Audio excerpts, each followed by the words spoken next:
Halo teman-teman yang saat ini sedang menghadapi masalah gagal bayar di aplikasi pinjaman online Watas.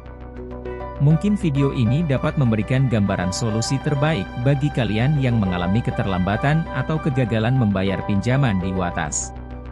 Pertama-tama, mari kita bahas terlebih dahulu resiko-resiko yang mungkin terjadi akibat gagal bayar. Biasanya, salah satu risiko yang paling umum adalah adanya bunga dan denda tambahan, sehingga jumlah hutang kalian akan semakin tinggi. Hal ini berlaku untuk semua jenis pinjaman online, baik yang legal maupun ilegal. Risiko lainnya adalah metode penagihan yang agresif dan intensif.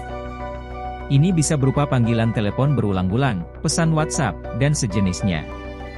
Intinya, hampir mirip dengan penagihan yang dilakukan oleh perusahaan pinjaman online pada umumnya.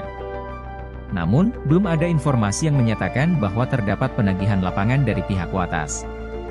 Hingga saat ini, belum banyak laporan bahwa seseorang telah dikunjungi di rumah oleh petugas penagihan. Kemungkinannya adalah kunjungan tersebut dilakukan oleh kurir atau karyawan Watas untuk mengirimkan surat penagihan atau somasi. Jadi, tidak perlu khawatir mengenai penagihan lapangan atau masalah hukum. Selama ini, informasi yang saya terima masih sedikit mengenai kunjungan penagihan di lapangan. Sekarang, mari kita bahas solusi terbaik jika kalian mengalami masalah gagal bayar atau keterlambatan bayar di Watas. Pertama-tama, ada opsi restrukturisasi pinjaman.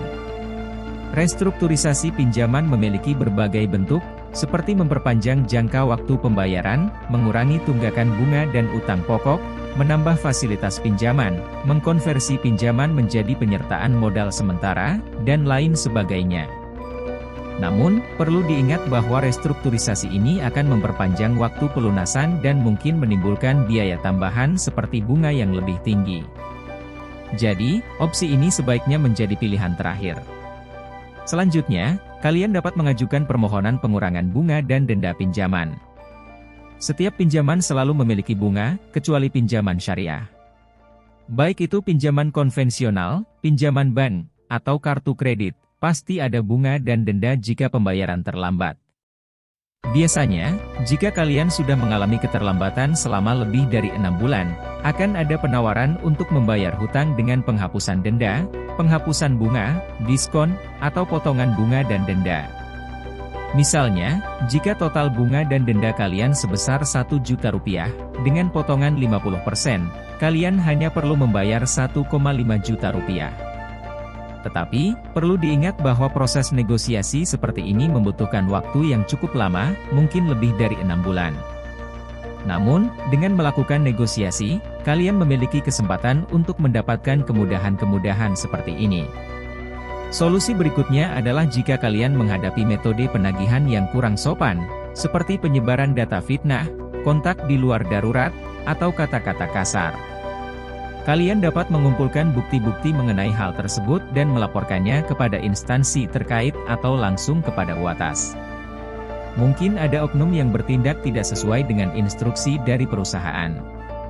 Selain itu, kalian juga dapat melaporkan ke kantor polisi atau otoritas jasa keuangan, OJK, tergantung sejauh mana pelanggarannya. Meskipun terkadang melaporkan ke OJK mungkin terasa sulit atau membutuhkan waktu lama, tetapi setidaknya kalian telah melaporkannya. Jangan biarkan OJK tidak mengetahui adanya masalah ini. Terakhir, kalian perlu mempersiapkan mental dan meningkatkan pengetahuan kalian. Kebanyakan orang merasa takut karena mereka tidak tahu atau khawatir dengan hal-hal yang belum tentu terjadi. Jika kalian memiliki pengetahuan mengenai resiko-resiko pinjaman online dan hukum perdata yang terkait, kalian akan lebih percaya diri menghadapi petugas penagihan. Kalian tidak akan mudah dibohongi dengan ancaman hukuman pidana atau tuduhan kabur dari tanggung jawab. Mempersiapkan diri dengan pengetahuan dasar seperti ini dapat memberikan kepercayaan diri.